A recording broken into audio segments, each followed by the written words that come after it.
Super prime time presented by ortho Ayurvedic oil and capsules, जोड़ों के दर्द की बेजोड़ दवा। और इस वक्त एक बड़ी खबर आ रही है। सुपर प्राइम टाइम की शुरुआत इस बड़ी खबर के साथ। अफगानिस्तान छोड़ने पर पूर्व राष्ट्रपति अशरफ गनी का बयान सामने आया है। लाखों डॉलर लेकर भागने का आरोप निराधार है, ये कहा अशरफ गनी ने। जो कुछ हुआ उसके लिए माफी मांगता हूं, ये भी कहा है। मेरा काबुल छोड़ना लोगों को बचाने का एकमात्र तरीका था, ये कहा गया उनकी तरफ से इस बयान में। एक और बड़ी खबर आ रही है पंजशीर से जुड़ी हुई। पंजशीर युद्ध पर इस वक्त की ये बड़ी खबर है। एनआरएफ लड़ाकों ने तालिबान के सामने आत्मसमर्पण किया है। 20 से ज्यादा एनआरएफ लड़ाकों का तालिबान के सामने सरेंडर हुआ है, ये जानकारी सामने आ रही है। एक और बड़ी खबर यह कि अंतरिम सरकार के गठन के बाद तालिबान का जलसा 9/11 की 20वीं बरसी पर जश्न मनाएगा तालिबान। सूत्रों के हवाले से खबर 11 सितंबर को सरकार बनाने का जश्न मनाया जाएगा तालिबान द्वारा।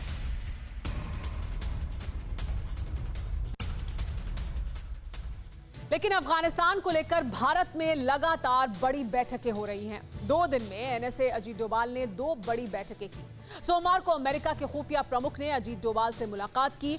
अब रूस के एनएसए के साथ राष्ट्रीय सुरक्षा सलाहकार अजीत डोभाल की चर्चा हुई है। 2 सुपर पावर देशों के एनएसए के बीच हुई इस मुलाकात में अफगान मुद्दे पर विस्तार से बातचीत हुई। अफगानिस्तान में तालिबान की आंतरिक सरकार बनने के बाद ये मुलाकात बेहद अहम मानी जा रही है। दुनिया में अब ऐसा माना जा रहा है कि पाकिस्तान और चीन जैसे देशों की मौजूदगी के बीच अफगान संकट का कोई रास्ता निकल सकता है, तो वो रास्ता नई दिल्ली से होकर ही गुजरेगा। अफगान संकट सुलझाने और दुनिया की कूटनीति के लिए भारत की भूमिका अहम हो चुकी है। इस बीच सोमवार को जिस अंतरिम तालिबान सरकार का ऐलान हुआ, उसकी तस्वीर देख दुनिया दंग रह गई। अंतरिम तालिबान सरकार में एक से बढ़कर एक दुर्दांत है। क्या ऐसी सरकार अफगानिस्तान के साथ साथ दुनिया का भला करेगी? ये बहुत बड़ा सवाल है।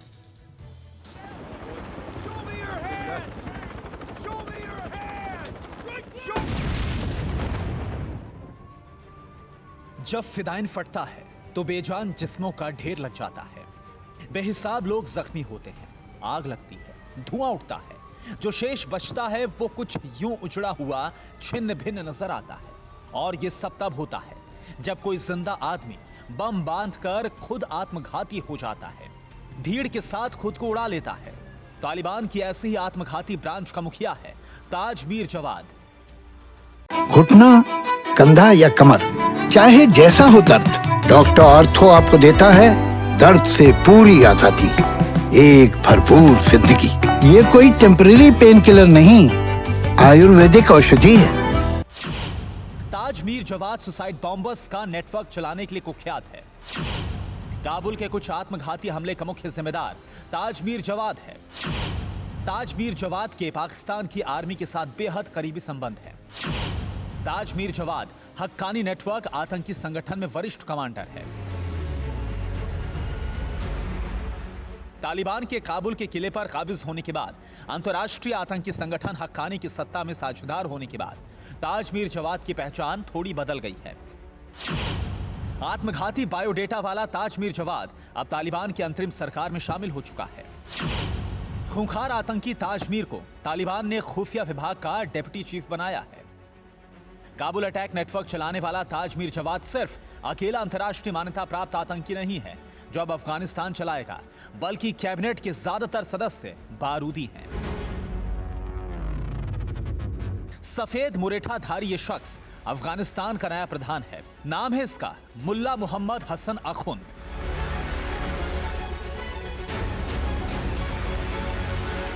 (1990) के दशक से ही अफगानिस्तान में बड़ी पहचान रखने वाला मोहम्मद हसन अखुंद तालिबान के शीर्ष नेताओं में एक है। लेकिन मुल्ला हसन अखुंद की असली पहचान यह है कि संयुक्त राष्ट्र के ग्लोबल आतंकियों की लिस्ट में अखुंद का नाम शामिल है। बामियान में भगवान बुद्ध से जुड़ी यादों को तबाह करने में मुल्ला हसन अखुंद अहम था। शांति के प्रतीक को छिन्न भिन्न करने वाला अशांति का दूत अब प्रधानमंत्री है। हालांकि सिर्फ प्रधानमंत्री ही नहीं, 2 उप प्रधानमंत्री, गृह मंत्री, रक्षा मंत्री, विदेश मंत्री, सबकी पहचान बारूदी है अभी तक। मुल्ला हसन अखुंद के ठीक नीचे पहले उप प्रधानमंत्री के तौर पर नाम है मुल्ला अब्दुल गनी बरादर का। संयुक्त राष्ट्र सुरक्षा परिषद ने प्रतिबंधित लिस्ट जारी कर रखी है, उसमें मुल्ला बरादर का भी नाम शामिल है। दूसरे डिप्टी पीएम का नाम है अब्दुल सलाम हनफी, जो संयुक्त राष्ट्र की आतंकी लिस्ट में शामिल है। संयुक्त राष्ट्र के मुताबिक अब्दुल सलाम हनफी ड्रग सप्लाई में शामिल है। प्रधानमंत्री के लेफ्ट राइट बैठने वाले दोनों डिप्टी घोषित आतंकी हैं। ये दोनों प्रधानमंत्री के साथ मिलकर अफगानिस्तान की नीति तय करने वाले हैं। अब जरा इनकी कैबिनेट समझिए। तालिबान सरकार का नया गृह मंत्री बना है सिराजुद्दीन हक्कानी, जो ग्लोबल टेररिस्ट की लिस्ट में शामिल है। अमेरिका ने सिराजुद्दीन पर 73 करोड़ रुपए का इनाम घोषित कर रखा है। रक्षा मंत्री बना है मुल्ला याकूब वल्द मुल्ला उमर। मुल्ला याकूब भी यूएनएससी की लिस्ट में शामिल है। तालिबान ने जिस आमिर खान को विदेश मंत्री बनाया है, वो भी यूएनएससी की प्रतिबंधित लिस्ट में शामिल है। अंतर्राष्ट्रीय आतंकी की पहचान से सुसज्जित यही कैबिनेट नए अफगानिस्तान का मुकद्दर बनाएगी, देश चलाएगी। लिहाजा पूरी दुनिया के अमन पसंद मुल्क सतर्क हैं। अमेरिका और रूस कैसे हिंदुस्तान के साथ मिलकर नए अफगानिस्तान के साथ डील करने की तैयारी कर रहे हैं, यह आपको आगे बताएंगे। मगर उससे पहले जान लीजिए कि अफगानिस्तान की तालिबान सरकार किस लकीर पर चलेगी, वो तय हो चुकी है। हम आपको बताते हैं कि तालिबान सरकार के घोषणा पत्र में क्या क्या है। 4 पन्नों के घोषणा पत्र में साफ, सरल, स्पष्ट शब्दों में लिखा है कि अफगानिस्तान अब पूरी तरह से शरिया कानून से चलेगा। देश में पूर्ण, आजाद, स्थिर और इस्लामिक सिस्टम वाली सरकार स्थापित करना तालिबान सरकार का मकसद है। सभी अंतर्राष्ट्रीय नियमों और कानूनों को मानेंगे जो इस्लामिक नियमों और देश के मूल्यों के खिलाफ ना हो। शरिया ढांचे के तहत धार्मिक और आधुनिक विज्ञान की शिक्षा मुहैया कराई जाएगी। मीडिया की स्वतंत्रता और क्वालिटी में सुधार, इस्लाम और राष्ट्रीय हित में भूमिका सुनिश्चित करेंगे। सभी पड़ोसियों और क्षेत्र के देशों को भरोसा दिलाया है कि अफगानिस्तान की जमीन का इस्तेमाल किसी देश की सुरक्षा के खिलाफ नहीं होने दिया जाएगा। नए अफगानिस्तान के लिए नीति बनाने वाली तालिबानी सरकार ने अपना ट्रेलर दिखाना भी शुरू कर दिया है। तालिबान सरकार का पहला फैसला महिलाओं पर आया है, जो उसकी आजादी पर नई चोट है। महिलाओं के खेलने पर प्रतिबंध लगा दिया गया है। तालिबान ने बयान जारी करते हुए कहा कि अब अफगानिस्तान में कोई भी महिला खेल नहीं सकेगी। अफगानिस्तान में महिलाओं के खेल पर प्रतिबंध लगाया जाता है। अफगान महिलाएं क्रिकेट सहित दूसरे खेलों में भाग नहीं ले सकती, क्योंकि खेलने की वजह से उनके जिस्म का हिस्सा कपड़ों से बाहर आता है। सिर्फ महिला शिक्षक ही छात्राओं को पढ़ा सकती हैं, और अगर शिक्षकों की कमी होती है तो महिलाओं को पढ़ाने की जिम्मेदारी किसी बुजुर्ग को दी जा सकती है। निजी अफगान विश्वविद्यालयों में भाग लेने वाली महिलाओं को पूरी लंबाई की पोशाक और नकाब पहनना अनिवार्य है। सिर्फ महिलाओं के लिए ही नहीं, तालिबान के शिक्षा मंत्री ने पुरुषों के लिए भी नया फरमान जारी किया है। शिक्षा मंत्री शेख मौलवी नुरुल्लाह मुनीर ने घोषणा कर दी है कि पीएचडी और मास्टर डिग्री जरूरी नहीं है, यानी पीएचडी मास्टर नहीं। अब हाई स्कूल फेल तालिबानी मुल्ला नए अफगानिस्तान में सब पर भारी है। यानी यह तय हो चुका है कि वक्त और मुल्क का नाम बदलने के बावजूद तालिबान अपनी असली पहचान पर कायम है।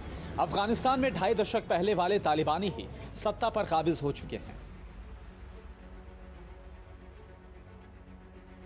यही वजह है कि विद्रोही पंजशीर घाटी ना तो तालिबान सरकार, ना ही उसकी बारूदी कैबिनेट और ना ही उसके जाहिल फैसले को मानने के लिए तैयार हैं। पंजशीर की नॉर्दर्न अलायंस ने तालिबानी सरकार को अवैध घोषित कर दिया है। नेशनल रेजिस्टेंस के नेता अहमद मसूद ने कहा है कि नेशनल रेजिस्टेंस फ्रंट तालिबान की सरकार को नहीं मानेगा। एनआरएफ अफगानिस्तान में समानांतर सरकार चलाएगा। इसके लिए फिलहाल नेताओं से विचार विमर्श चल रहा है। बारूदी मंत्रियों से सजी कैबिनेट को नॉर्दर्न अलायंस ने पूरी तरह से खारिज कर दिया है। तमाम अंतर्राष्ट्रीय संगठनों से तालिबानी चेहरे और आईएसआई के मोहरे पर ध्यान देने की अपील की है। हालांकि अफगानिस्तान की इस मोस्ट वांटेड कैबिनेट को देखकर दुनिया सतर्क है। अमेरिका से लेकर रूस तक भारत के साथ बातचीत कर रहा है। जब तक तालिबान के बदनाम कमांडर एक के बाद एक मंत्रालय संभाल रहे थे, उसी वक्त यह मुलाकात दिल्ली में हो रही थी। इस मुलाकात में राष्ट्रीय सुरक्षा सलाहकार अजीत डोभाल थे और उनसे बातचीत करने पहुंचे थे रूसी एनएसए निकोल पेत्रुशेव। रूस और भारत के बीच एनएसए लेवल की बैठक के बाद भारत और रूस के बीच राष्ट्रीय सुरक्षा सलाहकारों की प्रतिनिधिमंडल स्तर की बैठक शुरू हुई। इस बैठक में कई अहम मुद्दों पर बातचीत हुई। अफगान मुद्दे पर एक्शन में दिख रहे अजीत डोभाल ने रूसी एनएसए से मुलाकात से पहले CIA चीफ से मुलाकात की थी। अमेरिकी खुफिया एजेंसी के प्रमुख बिल बर्न्स के साथ राष्ट्रीय सुरक्षा सलाहकार अजीत डोभाल की बैठक में पाकिस्तान से आतंकवाद को लेकर बातचीत हुई। बैठक में अफगानिस्तान में बदलते हालात और भविष्य की रणनीति पर चर्चा हुई। तालिबान सरकार के बाद सुरक्षा को लेकर फिक्रमंद तमाम देश अफगानिस्तान को लेकर आगे बढ़ने की नीति पर काम कर रहे हैं, क्योंकि अंतर्राष्ट्रीय आतंकवादियों की कैबिनेट को पाकिस्तान तय कर रहा है और चीन उस पर मौन मुहर लगा रहा है। ऐसे में अमन पसंद देशों पर सबकी नजर टिकी है, खासकर हिंदुस्तान पड़ोसी भी है और तालिबान सरकार तय करने वाले बाजवा ब्रिगेड का दुश्मन भी। Bureau report, TV9 Bharatvarsh. और इस वक्त एक बड़ी खबर आ रही है। प्रधानमंत्री इमरान खान ने एक हाई लेवल मीटिंग बुलाई है। आर्मी चीफ बाजवा इसमें शामिल हैं, navy chief, DG ISI chief भी मौजूद रहे इस मीटिंग में। प्रधानमंत्री इमरान खान के साथ पाकिस्तान की बैठक हुई जिसमें सभी बड़े अधिकारी शामिल हुए। Army chief Bajwa, navy chief, DG ISI chief भी मौजूद रहे। इन सब की मुलाकात हुई है प्रधानमंत्री इमरान खान से। पाकिस्तान में ये अहम बैठक हुई है। जिस तरह के हालात लगातार अफगानिस्तान में बने हुए हैं, जहां पाकिस्तान का दखल पूरी तरह से साफ तौर पर देखा जा रहा है, ऐसे में इस बैठक की जो अहमियत है वो और ज्यादा बढ़ जाती है। हाई लेवल मीटिंग हुई है पाकिस्तान में, जिसमें इमरान खान के साथ मीटिंग करने के लिए पहुंचे आर्मी चीफ बाजवा, पाकिस्तान के नेवी चीफ, पाकिस्तान के DG ISI भी मौजूद रहे इस हाई लेवल मीटिंग में। पाकिस्तान लगातार अफगानिस्तान में जो हालात बने हुए हैं उस पर नजर बनाए हुए है, उसमें दखल दे रहा है पूरी तरह से, और ऐसे में इस बैठक की अहमियत ज्यादा बढ़ जाती है।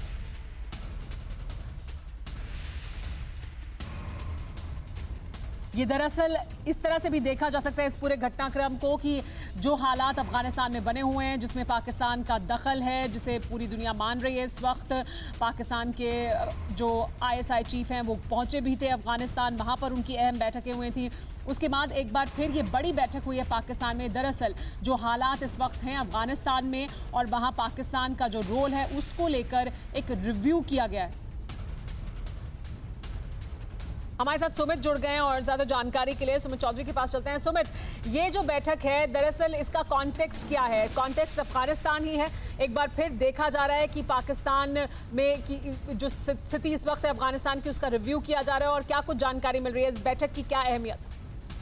देखिए, बैठक की अहमियत इस बात से हो जाती है क्योंकि ISI चीफ जो है वापस पाकिस्तान पहुंचे हैं। लगातार ना सिर्फ इमरान खान को बल्कि जो टॉप में उनके जो ऑफिशियल्स हैं उनको ब्रीफ किया जा रहा है, बताया जा रहा है कि आखिरकार अफगानिस्तान में किस तरीके के हालात। और ये भी इसलिए इम्पोर्टेंट है सुमेरा, क्योंकि अभी जो इंटरिम गवर्नमेंट बनी है अफगानिस्तान में, उसमें पाकिस्तान का रोल कैसा रहेगा, किस तरीके से अफगानिस्तान और पाकिस्तान के बीच में जो एक टाई अप हुआ है या फिर कोलैबोरेशन है उसको और मजबूत करने के लिए कैसे काम किया जाएगा पाकिस्तान, ये सारी स्ट्रैटेजीज को डिस्कस भी किया जाएगा। और ये इंपॉर्टेंट इसलिए भी है क्योंकि पाकिस्तान इस समय ना सिर्फ अपने आप कह सकते हैं सिक्योरिटी कंसर्न्स को लेकर या फिर अपने सिक्योरिटी कोलैबोरेशंस को लेकर, बल्कि इकोनॉमिक ओवरऑल को लेकर भी अफगानिस्तान की तरफ बहुत मजबूती से बढ़ रहा है। वो चाहता है कि अफगानिस्तान में इकोनॉमी को बूस्ट करने के लिए पाकिस्तान के लिए कुछ किया जा सके। घुटना, कंधा या कमर, चाहे जैसा हो दर्द, डॉक्टर ऑर्थो आपको देता है दर्द से पूरी आजादी, एक भरपूर जिंदगी। ये कोई टेम्परेरी पेन किलर नहीं, आयुर्वेदिक औषधि है। यानी पाकिस्तान का जो रोल अभी तक हमने देखा है, पाकिस्तान का रोल हम उससे ज्यादा लगातार देखेंगे अफगानिस्तान में, क्योंकि अब अपने रोल को पाकिस्तान अफगानिस्तान में छिपा भी नहीं रहा है। पूरी दुनिया के सामने वो दिखा रहा है कि उसका किस तरह का रोल है, किस तरह का दखल अफगानिस्तान में, वो और बढ़ेगा।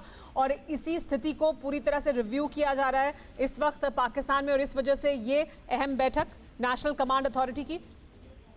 बिल्कुल बिल्कुल, और ये इसलिए बैठक इसलिए इम्पोर्टेंट है क्योंकि जिस तरीके से मैं आपको बता रहा था कि ये भारत के पर्सपेक्टिव से इसलिए इम्पोर्टेंट है क्योंकि लगातार पाकिस्तान अपनी दखल को और ज्यादा मजबूत करता जा रहा है। पाकिस्तान चाहता है कि उस वैक्यूम को भरे।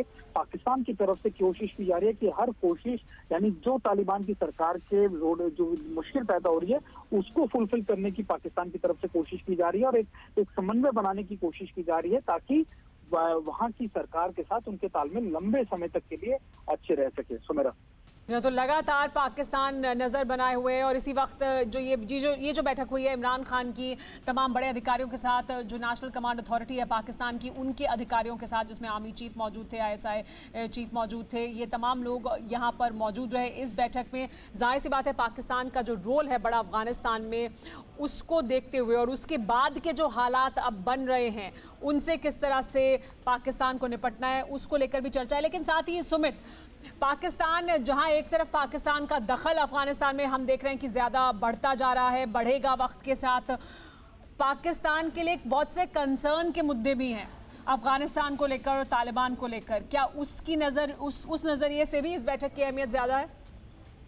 बिल्कुल बिल्कुल, आपने बिल्कुल ठीक कहा कि उस नजरिए से बिल्कुल ये बैठक बहुत ज्यादा इम्पोर्टेंट है, क्योंकि पाकिस्तान को अभी ये लग रहा है कि अफगानिस्तान में जिस तरीके का विरोध पाकिस्तान के खिलाफ हो रहा था, देखा गया सड़कों पर, खासतौर पर जब ISI चीफ वहां मौजूद थे तब भी वो सारी चीज सामने आई, तो उसको हैंडल करने के लिए पाकिस्तान की स्ट्रैटेजी किस तरीके से रहेगी। और खास बात ये भी सुमेरा की लगातार अमेरिका हो, रशिया हो, कई देश जो है वो पाकिस्तान अफगानिस्तान के बॉर्डर पर जो मौजूद हैं, जो टेररिस्ट ऑर्गेनाइजेशन, उनको ऊपर सवाल खड़े कर चुके हैं, तो उसको भी किस तरीके से अलग अलग दुनिया से अलग अलग जो अंतर्राष्ट्रीय समुदाय उसकी तरफ से जो दबाव आ रहा है वो भी पाकिस्तान के लिए एक बड़ा मुद्दा है चिंता का, और उसके बारे में बात हो रही है। साथ ही अफगानिस्तान में जो गृह युद्ध जैसे हालात बनते जा रहे हैं वो भी एक चिंता का मुद्दा है पाकिस्तान के लिए। लेकिन एक और बड़ी खबर आ रही है, प्रधानमंत्री मोदी ने रूस के NSA से मुलाकात की है। आज सुबह NSA अजीत डोभाल से मिले थे रूस के NSA, और अब प्रधानमंत्री नरेंद्र मोदी से भी मुलाकात हुई है। ये अहम मुलाकात है जनरल निकोलाई पत्रुशेव की, जो पहले आज दिन में उनकी NSA अजीत डोभाल से मुलाकात हुई थी और उसके बाद उनकी मुलाकात प्रधानमंत्री नरेंद्र मोदी से हुई है। खासतौर पे अफगानिस्तान की जो सिचुएशन है, अफगानिस्तान के जो हालात हैं, उस नज़रिए से इस बैठक की अहमियत बहुत ज़्यादा बढ़ जाती है। ये पहली बड़ी एक विस्तार से हुई चर्चा है, बायलैटरल बातचीत है भारत और रूस के बीच में अफगानिस्तान में जो बदले हुए हालात हैं उसके बाद। हमारे साथ मनीष और ज़्यादा जानकारी के साथ जुड़ गए। मनीष, इस बैठक की अहमियत बहुत ज़्यादा बढ़ जाती है क्योंकि अफगानिस्तान में जिस तरह से घटनाक्रम लगातार बदला है और बदल रहा है, उसके बाद इस तरह की ये बड़े स्तर की एक हाई लेवल मीटिंग हुई है NSA अजीत डोभाल की और फिर प्रधानमंत्री की रूस के NSA के साथ। जी हाँ, बिल्कुल। देखिए, इस बैठक के मायने कई सारे हैं। पहली बात तो है कि अफगानिस्तान को लेकर तो महत्वपूर्ण है ही, क्योंकि अफगानिस्तान के विषय पर चर्चा करने के लिए रूस के NSA पिछले 2 दिन के भारत दौरे पर आए थे और आज NSA अजीत डोभाल के साथ उनकी बहुत लंबी चौड़ी मुलाकात हुई, बातचीत हुई और उसमें रोड मैप तैयार किया गया था कि भारत और रूस कैसे मिलकर काम करेगा। उसके बाद फिर रूस के NSA की विदेश मंत्री जयशंकर से मुलाकात हुई थी और अभी एक कॉलन के तहत प्रधानमंत्री मोदी से भी मुलाकात हुई थी। लेकिन इसके अलावा अगर आप देखें तो इस मुलाकात को आप भारत रूस के संबंधों को वापस पटरी पर लाने की भी कोशिश के तौर पर देख सकते हैं। आपको याद होगा कि पिछले दिनों जब रूस के विदेश मंत्री आए थे तब उनकी प्रधानमंत्री मोदी से मुलाकात नहीं हुई थी। रूस इस बात को लेकर थोड़ा नाराज भी दिखा था, तो उसके अगले दिन प्रधानमंत्री की अमेरिका के पूर्व विदेश मंत्री से मुलाकात हुई थी। तो इन सब मद्देनजर जब रूस के NSA से आज प्रधानमंत्री मोदी की मुलाकात होती है और अफगानिस्तान पर चूंकि रूस और चीन तालिबान के साथ जिस तरह से तालमेल बिठाकर आगे बढ़ रहा है, जी मनीष, जाहिर सी बात है इस बैठक की और इस मुलाकात की अहमियत और ज़्यादा बढ़ जाती है क्योंकि अब बहुत बदले हुए हालात हैं, ख़ास तौर पर अफगानिस्तान के जो हालात बदले हैं उसकी वजह से, और ऐसे में भारत और रूस का करीब आना अहमियत रखता है भारत के लिए भी बहुत ज़्यादा। करीब 2 दशक बाद अफगानिस्तान में तालिबान की ताजपोशी हो चुकी है। कहा जा रहा है कि सरकार की ताजपोशी के लिए तालिबान एक बड़ा जलसा करेगा। तो वहीं दूसरी तरफ ये आशंका जताई जा रही है कि 20 साल बाद फिर से अमेरिका पर 9/11 जैसा अटैक हो सकता है। दुनिया का सबसे ताकतवर मुल्क सबसे भीषण टेरर अटैक से दहल सकता है। अब सवाल यह है कि आखिर वो कौन है जो महाशक्ति अमेरिका के खिलाफ बारूदी साजिश रच रहा है? किसके इशारे पर सुपर पावर अमेरिका पर 9/11 जैसा प्रहार करने की खबर है? क्या प्रहार तालिबान के सौजन्य से होगा या फिर इसके पीछे कोई और ताकतें हैं? आप खुद देखिए इस रिपोर्ट में।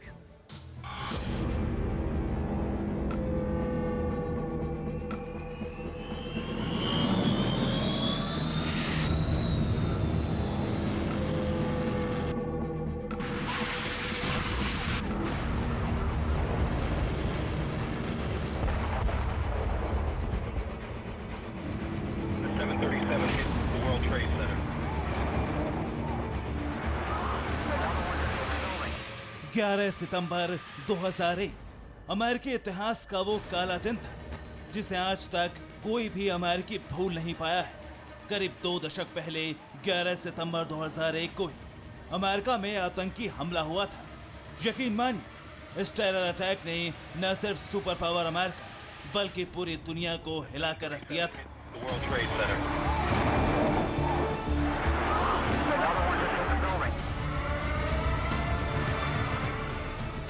क्योंकि आतंकियों ने बड़े से विमान को मिसाइल के तौर पर इस्तेमाल किया और न्यूयॉर्क में मौजूद वर्ल्ड ट्रेड सेंटर को ध्वस्त कर दिया। जैसे ही विमान वर्ल्ड ट्रेड सेंटर से टकराया, जोरदार विस्फोट के साथ आग का गुबार आसमान में उठने लगा।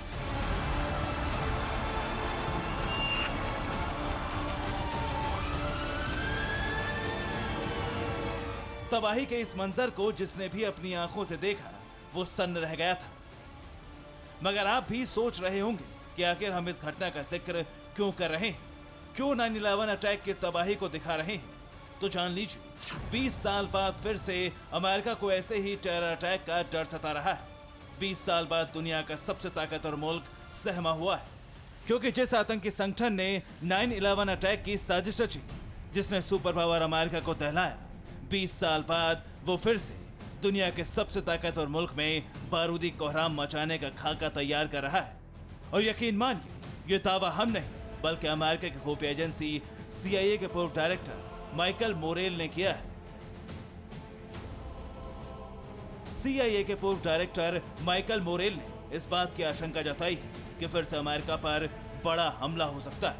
माइकल मोरेल ने जो दावा किया है उसके मुताबिक, मुझे इस बात का यकीन कि हमारे मुल्क पर बहुत बड़ा हमला हो सकता है और इसकी वजह है अफगानिस्तान में तालिबान की हुकूमत। मेरा मानना है कि तालिबान राज में अलकायदा फिर से खुद को मजबूत करेगा ताकि हम पर हमला कर सके। मेरे मन में कोई संदेह नहीं कि तालिबान भी अलकायदा को अफगानिस्तान में पनाह देगा। यही हमारे लिए सबसे बड़ा खतरा साबित हो सकता है। यानी 2 दशक बाद अफगानिस्तान में तालिबान की ताजपोशी के साथ ही महाशक्ति अमेरिका पर टेरर अटैक का खतरा बढ़ गया है। लेकिन आपको बता दें कि अमेरिका के लिए खतरा सिर्फ अलकायदा और तालिबान नहीं, बल्कि वो 4 मुल्क हैं जो पर्दे के पीछे से तालिबान को सपोर्ट कर रहे हैं। पठान लैंड में तालिबान के दबदबे को बढ़ाने के लिए पूरी ताकत झोंके हुए हैं। आखिर कौन है वो मुल्क, ये भी जान लीजिए। तालिबान का पहला मददगार पाकिस्तान, तालिबान का दूसरा मददगार चीन, तालिबान का तीसरा मददगार रूस, तालिबान का चौथा मददगार ईरान। जी, यही वो चौकड़ी है जो लगातार तालिबान को बढ़ावा दे रही है। वैसे भी तालिबान को लेकर पाकिस्तान का स्टैंड तो पूरी दुनिया के सामने क्लियर है।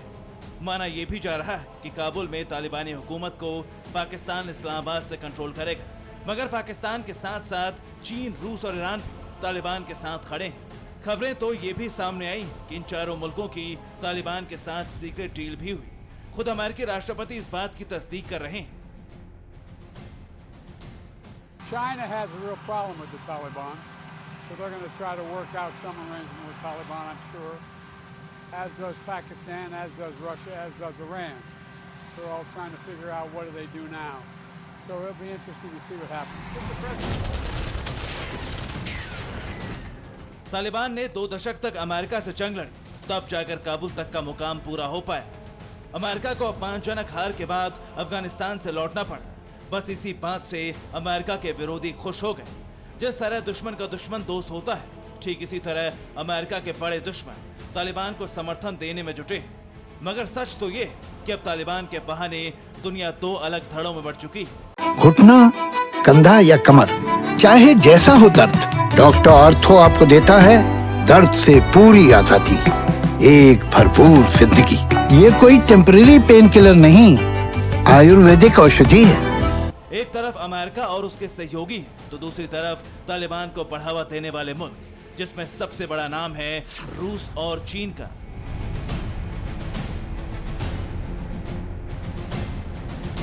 सबसे पहले बात चीन की।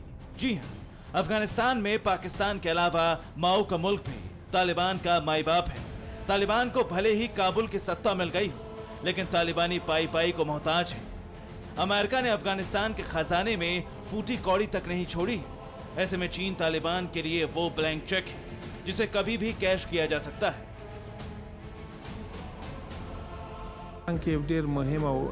चीन हमारे पड़ोस का एक अहम और ताकतवर देश है और उसके साथ हमारे ताल्लुक बहुत अच्छे रहे हैं। आपसी विश्वास के स्तर को बढ़ाते हुए हम इस रिश्ते को और भी मजबूत बनाना चाहते हैं। यानी पाकिस्तान की तरह ही तालिबान को भी चीन से ही खैरात मिलती रहेगी। बदले में चीन अफगानिस्तान की जमीन में छिपे खरबों के खजाने पर हाथ साफ करता रहेगा, अमेरिका को दहलाने की साजिश रचता रहेगा, अलकायदा जैसे आतंकी संगठनों को टेरर फंडिंग करता रहेगा। ठीक इसी तरह रूस और ईरान भी तालिबान से दोस्ती का हाथ बढ़ा रहे हैं ताकि तालिबान और अफगानिस्तान में मौजूद आतंकी संगठनों को अमेरिका के खिलाफ इस्तेमाल कर सके। आपको बता दें कि रूस उन चंद मुल्कों में शामिल है जिसने तालिबान के कब्जे के बाद भी काबुल में अपने दूतावास को बंद नहीं किया है। तो वहीं ईरान अमेरिका से इंतकाम के लिए तालिबान पर पानी की तरह पैसा बहाने को तैयार है।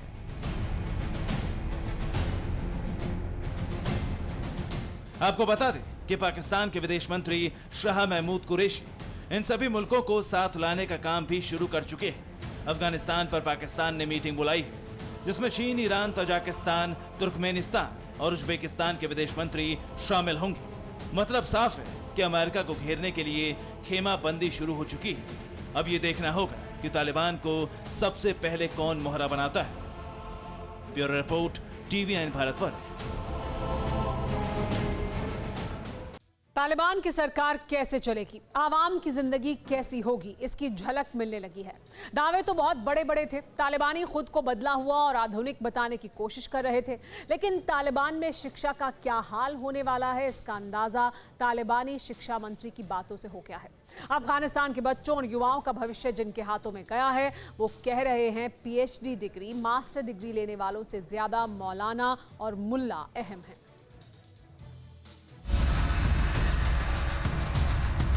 दगाओ से कम निजाम हाकिम दे दे पर सर के मदरसों तालिबान और उलमा दी। चेहरे पर चमक, आवाज में खनक और दोस्तों से मिलने की बेशुमार खुशियां। अफगानिस्तान के इन बच्चों ने भी स्कूल खुलने पर आजादी की सांस ली है।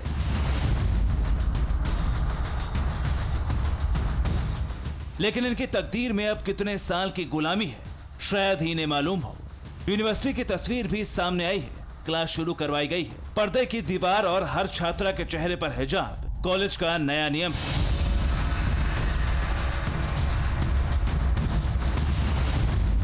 जिसे तालिबान ने लागू किया है। स्कूली बच्चे हो या फिर कॉलेज के छात्र, सवाल एक ही है कि अब शिक्षा का स्तर कैसा होने वाला है। लड़कियां कब तक कितना पढ़ सकेंगी। तमाम सवालों के बीच तालिबान ने कार्यकारी सरकार का गठन किया है। शिक्षा मंत्री भी बनाए गए। नाम है शेख मौलवी नूरुल्लाह मुनी। लेकिन पहले ही दिन जाहिर हो गया कि तालिबान के शिक्षा मंत्री छात्रों के भविष्य को कितना उज्जवल बनाने वाले हैं। दगाओ से कम निजाम हाकिम दे दे पर सर के मदरसों तालिबान और उलमा दी। पंतून ने नहीं दी जियात वाली सीम नहीं दी वली दिन पर वजह बांधे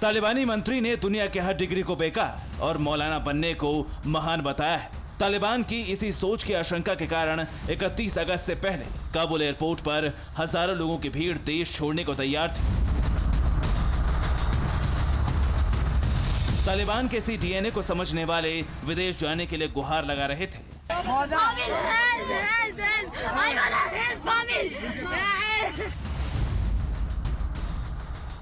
तालिबान ने अपनी छवि को बदलने के लिए ही कुछ दिन पहले यूनिवर्सिटी टॉपर छात्रा को सम्मानित किया था।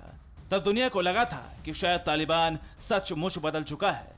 लेकिन इसके बाद तालिबान ने यूनिवर्सिटी में पर्दा लगवाया और ऐलान कर दिया कि अब को एजुकेशन का दौर खत्म हो चुका है। ये तालिबानी पर्दा है जिसके ओट में अब खातून तालीम हासिल करेंगे। तालिबान ने स्कूल खुलवा दिए, लेकिन शिक्षा को लेकर सोच और तालिबान का सच शिक्षा मंत्री की जुबान से बाहर आ चुका है। दगाओ से कम निजाम हाकिम दे दे पर सर के मदरसों तालिबान और उलमा दी। पंतून ने नहीं दी जियात वाली सीम नहीं दी तालिबान 20 साल बाद लौटा है, लिहाजा इस वक्त अफगानिस्तान में पढ़ने वाले जितने भी छात्र हैं उन्होंने तालिबान राज का वो दौर नहीं देखा है। लेकिन तालिबान की सत्ता जिनके हाथ में गई है उनमें से ज्यादातर लोगों की उम्र 40 से 50 साल से अधिक है।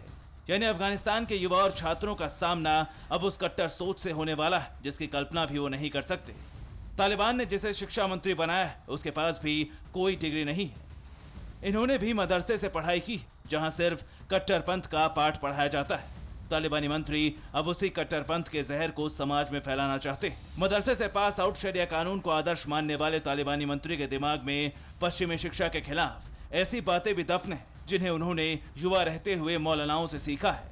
अब तालिबानी मंत्री भले ही डिग्री को बेकार और मौलाना को महान कह रहे हैं, लेकिन दूसरी तरफ तालिबान को जो सत्ता मिली है, शक्ति मिली है, वो सब तकनीक के बल पर ही है। तालिबानियों को आधुनिक शिक्षा, बड़ी बड़ी डिग्रियां बेकार लगती हैं, लेकिन जिन हथियारों के दम पर तालिबान ने सत्ता हासिल की है वो सब मौलानाओं ने नहीं बल्कि अमेरिका और कई देशों के इंजीनियरों ने तैयार की है।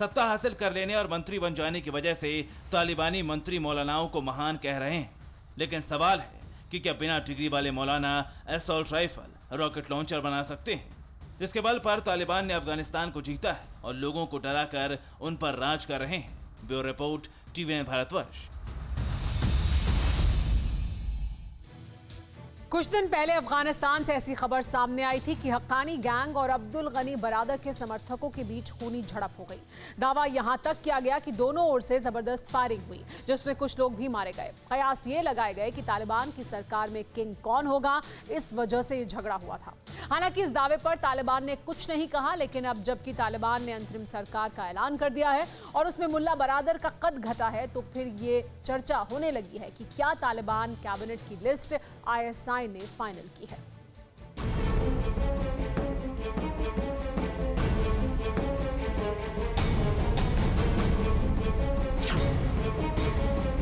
हिंदुस्तान में वक्त हो रहा था रात 7:53। पाकिस्तान की घड़ी की सुइयां आधे घंटे पीछे थी, लेकिन जब 7 सितंबर को काबुल में जबीउल्लाह मुजाहिद की प्रेस कॉन्फ्रेंस खत्म हुई तो साफ हो गया कि अफगानिस्तान की घड़ी में वक्त पाकिस्तान का चल रहा है।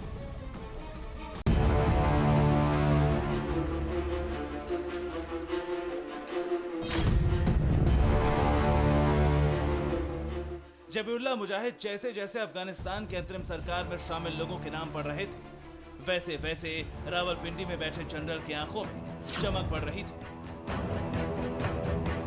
पठान लैंड की तालिबानी कैबिनेट को जिसने भी देखा उसने यही कहा कि काबुल में हुकूमत भले ही तालिबान की होगी, लेकिन हुक्म पाकिस्तान का चलेगा।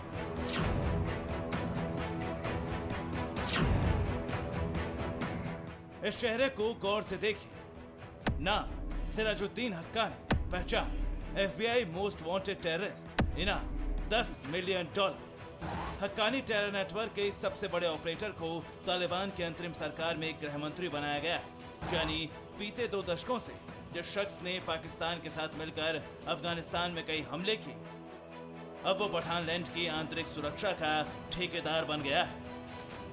तालिबान में सरकार बनने से पहले ISI चीफ फैज हमीद काबुल पहुंचे थे। उनके पास तालिबान कैबिनेट की पाकिस्तानी लिस्ट थी। अब चाहे पाकिस्तान और तालिबान की करीबी वजह रही या ISI ने तालिबान को ब्लैकमेल किया हो, वजह कुछ भी हो, लेकिन अफगानिस्तान की अंतरिम सरकार में चली पाकिस्तान की ही है। वरना ये कैसे हो सकता था कि जिस मुल्ला बरादर को दुनिया अफगानिस्तान का संभावित सुप्रीम लीडर मान रही थी, वो हसन अखुंद का डिप्टी बन जाए। मुल्ला बरादर के पर कतरने के पीछे भी पाकिस्तान ही है, क्योंकि पाकिस्तान चाहता है कि अफगानिस्तान की कमान कठपुतली हक्कानी ग्रुप के हाथ में आ जाए, न कि मुल्ला बरादर जैसे किसी कट्टर तालिबानी के। तालिबान का खूनी संघर्ष सिर्फ काबुल की गद्दी के लिए था, लेकिन पाकिस्तान की चाहत पठान लैंड को अगला टेररिस्तान बनाने की। ISI को लगता है कि ये काम हक्कानी नेटवर्क कर सकता है। इसमें कोई शक नहीं कि अभी तो ISI की दाल गल गई, लेकिन गोली और बंदूक की जबान समझने वाले लोगों के बीच बहुत देर तक गवर्नमेंट पार्टनरशिप नहीं चल सकती। डिफेंस एक्सपर्ट तालिबान और पाकिस्तान के बीच एक संभावित युद्ध देख रहे हैं। Bureau report, TVN Bharatvarsh. South China Sea एक बार फिर सुलग उठा है। यहाँ नीले समंदर पर चीन और सुपर पावर अमेरिका आमने सामने हैं। हालात जंग के बन गए हैं। दरअसल अमेरिका ने अफगानिस्तान की सरजमी छोड़ी तो चीन को लगा था कि अब यूएस उसे सीधी चुनौती नहीं दे सकता। चीन को लगा था कि अब वो साउथ चाइना सी में छोटे देशों को डराएगा, दादागिरी दिखाएगा। मगर अमेरिका ने अपने एक एक्शन से साफ कर दिया कि चीन इस गलतफहमी में बिल्कुल ना रहे। अमेरिका के एक्शन से चीन बौखला उठा है और अब नीले समंदर के इस रण क्षेत्र में दोनों मुल्क आमने सामने हैं। नीले समंदर पर वॉर की तैयारी। यूएस चीन में जंग होगी भारी। यूएस मिटाएगा तालिबानी टीस, साउथ चाइना सी में मिलेगी जीत। बाइडेन तैयार, जिनपिंग एंग्री, समंदर से उठेगी जंग की चिंगारी। मीलों तक फैला ये साउथ चाइना सी, जिसके एक तरफ चीन है तो दूसरी तरफ ताइवान, इंडोनेशिया जैसे कई छोटे देश। साथ ही यहाँ मौजूद हैं दर्जनों छोटे छोटे द्वीप, जिन पर चीन दादागिरी दिखाता है, कब्जे की कोशिश में छोटे मुल्कों को धमकाता है। कभी फाइटर जेट्स के दम पर तो कभी वॉर शिप्स की आकर दिखाकर। कब्जे की इसी चीनी चाहत ने साउथ चाइना सी में जंग का सायरन बजा दिया है, वो भी सुपर पावर अमेरिका के खिलाफ। साउथ चाइना सी के एक हिस्से पर अमेरिका और चीन बिल्कुल आमने सामने आ चुके हैं। एक तरफ तैनात है यूएस के एयरक्राफ्ट तो दूसरी तरफ चीन ने अपने फाइटर जेट्स की पलटन भेज दी है। किसी भी तरफ से जरा सी गलती दुनिया के इस हिस्से को जलाकर खाक कर देगी। चीन और अमेरिका आमने सामने क्यों है? आखिर साउथ चाइना सी में ऐसा क्या हुआ जो यहाँ हालात जंग के बन गए? और क्या जंग अब होकर रहेगी? सभी सवालों का जवाब हम आपको देंगे, मगर उससे पहले आपको चीन का वो बयान जानना जरूरी है जो उसने 3 हफ्ते पहले दिया था, जिस बयान के जरिए उसने अमेरिका को सीधी चुनौती दी थी। चीन ने अपने सरकारी मीडिया ग्लोबल टाइम्स के जरिए तालिबान से अमेरिका की वापसी पर उसकी खिल्ली उड़ाई थी। चीन ने अमेरिका को धोखेबाज कहा था, साथ ही कहा था कि अमेरिका तालिबान को नहीं रोक पाया तो साउथ चाइना सी में चीन को क्या रोकेगा। यानी चीन ने सीधे शब्दों में साउथ चाइना सी में अमेरिका को ललकारा था। अब उसी का जवाब यूएस ने चीन को इस क्षेत्र में दिया है। अपने सबसे शक्तिशाली और विध्वंसक USS बेनफील्ड को साउथ चाइना सी में उतारकर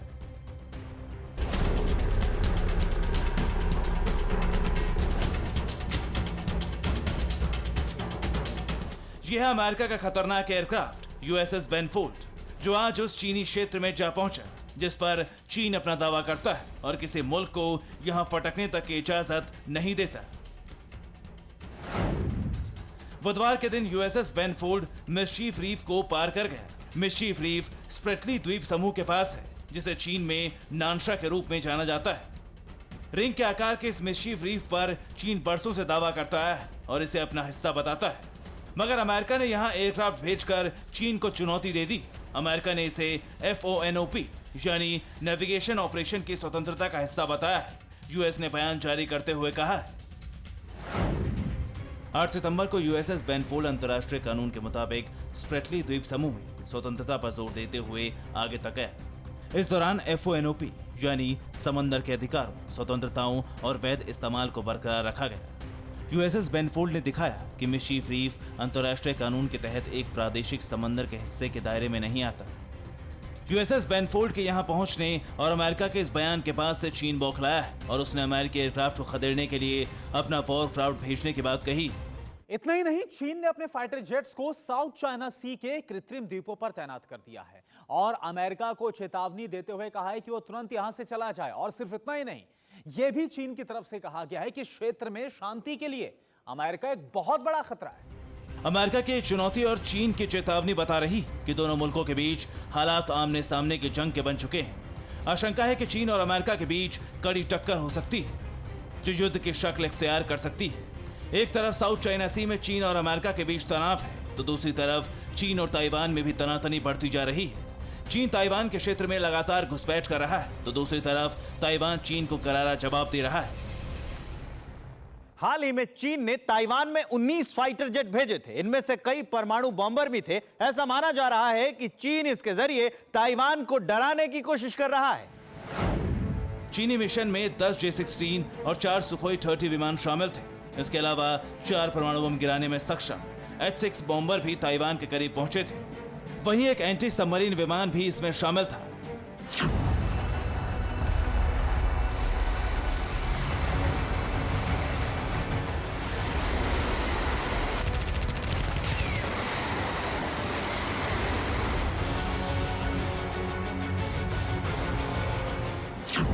मगर ताइवान ने भी अपने लड़ाकू विमान चीनी फाइटर जेट के पीछे दौड़ा दिए। ताइवान के रक्षा मंत्रालय ने खुद इस बात की पुष्टि की। चीनी विमानों को भगाने के लिए ताइवान ने अपने विमान भेजने के साथ ही अपने मिसाइल सिस्टम को भी तैनात किया था। इससे पहले 15 जून को 28 चीनी विमानों ने ताइवानी हवाई सीमा का उल्लंघन किया था। साफ है कि साउथ चाइना सी के नीले पानी में खलबली है। यूएस हो या ताइवान चीन के चीथे उड़ाने के लिए दोनों की बाहें फड़फड़ा रही, मगर इसके बाद भी चीन सुधरने को तैयार नहीं, जिससे यहां जंग की आशंका जोर पकड़ने लगी। Bureau report, TV9 Bharatvarsh.